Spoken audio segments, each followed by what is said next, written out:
Հարցը ուղղում եմ երկու պատգամավորներին, ամեն դեպքում Արարատ Միրզոյանի հայտարարությունը անհանգստություններ է առաջացնում, որովհետև նախկինում չէր խոսվում այդ նախապայմանների մասին, եւ հիմա փաստացի, երբ որ Վարշավայի անվտանգության ֆորումի ժամանակ Արարատ Միրզոյանը բարձրացնում է այդ հարցը, որ Ադրբեջանը նախապայմաններ է առաջ բերում եւ փորձում է երկարացնել կամ դժվարացնել կամ խոչընդոտել խաղաղության պայմանագրի վերջնական ստորագրումը, արդյոք այս ուղղությամբ չպետք է Ամերիկայի Միացյալ Նահանգները արձագանք հնչեցնեն, հատկապես երբ իրենց ներկայությամբ կամ միջնորդությամբ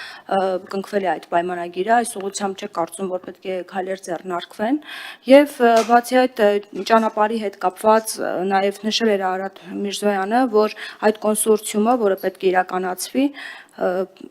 այդ ընկերության հետ կապված նշել էր, որ երրորդ ընկերություն կամ ընկերություններ կարող են այս կամ այն աշխատանքը կատարել կամ ներկայացվածություն ունենալ, այս երրորդ ընկերությունների ներկայացվածության հետ կապված տարբեր գիտեք քննարկումներ եղել են, անհանգստություններ, որ հնարավոր է թուրքական ընկերություն լինի եւ այլն եւ այլն։ Այս ուղղությամբ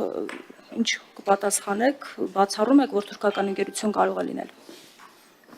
Ձեր երկու հարցերի պատասխաններն էլ կան խաղաղության հռչակագրում Հայաստանի, Ադրբեջանի եւ Ամերիկայի Միացյալ Նահանգների ղեկավարների կողմից ստորագրված։ Առաջին պարբերությունում, եթե չեմ սխալվում, նշվում է, որ Հայաստանն եւ Ադրբեջանը պետք է շարունակեն քայլեր ձեռնարկեն խաղաղության պայմանագրի ստորագրման ուղղությամբ։ Եվ այդ սահմանադրության հարցի քննարկումը կամ այդ նախապայմանը նորություն չէ։ Ես զարմանում եմ, որ դուք ասում եք այս հարցը նորություն է, միշտ է այդ հարցը քննարկվել, միշտ մեր կողմից մեր հստակ դիրքորոշումն արվել է, որ սահմանադրության հարց չկա, խաղաղության պայմանագիրը կարող է ստորագրվել հիմա եւ սահմանադրական դատարանը դրա Բայց ներողություն Միրզոյանը նախապայման չի ասում, նախապայմաններ, այսինքն այլ նախապայմաններ եւս առաջ է քաշվում, բացի սահմանադրության նախապայմաններից։ Ես պետք է լսեմ նախ եւ առաջ, որովհետեւ անգլերենով է, եթե չեմ սխալվում, հարցազրույցը եւ գուցե